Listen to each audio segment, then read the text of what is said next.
আসসালামু আলাইকুম বন্ধুরা। তো প্রতিদিনের মতো আজকেও আমরা ইফতারির আয়োজন করতেছি। তো দেখতে পাচ্ছেন যে এখানে ইফতারি রেডি করা হচ্ছে। কলা, আপেল এবং কমলা লেবু, শসা তৈরি করা হচ্ছে এবং রেডি করার জন্য, ইফতারির জন্য রেডি করা হচ্ছে। তো দেখতে পাচ্ছেন যে আমাদের একটা দাদু আর একটা বড় ভাই সেগুলোকে সুন্দরভাবে কাটতেছে এবং রেডি করতেছে। তো দেখতে পাচ্ছেন যে তারা কত সুন্দরভাবে আমাদের ইফতারির আয়োজন রেডি করতেছে।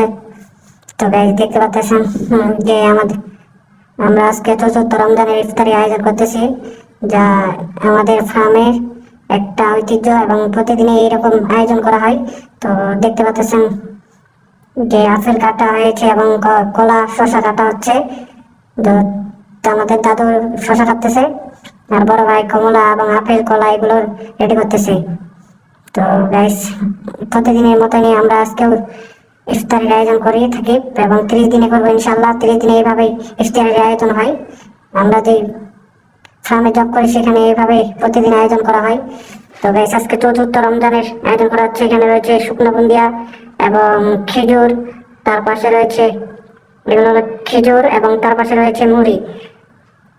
তো এইভাবে প্রতিদিন এগুলো দেওয়া হবে। তো গাইস দেখতে পাচ্ছেন যে এগুলো কার্টুন আনা হয়েছে এবং মুড়ির শুকনা শুকনা। তো গাইস এখন ইফতারের সময় হয়ে গেছে, তো আমরা এখন ইফতারি করতেছি। তো দেখতে পাচ্ছেন যে ইফতারিতে কি কি দেওয়া হয়েছে। গাদি দেওয়া হয়েছে, ছোলা বুট দেওয়া হয়েছে, বুন্দিয়া দেওয়া হয়েছে, ডিম, কলা, বেগুনি চপ, শসা এবং আঙ্গুর, দুটো করে খেজুর এবং আপেল রয়েছে সাথে। তো আমাদের ছোট ভাই খুলতেছে, তার সাথে আমিও ইফতারি খুলতেছি।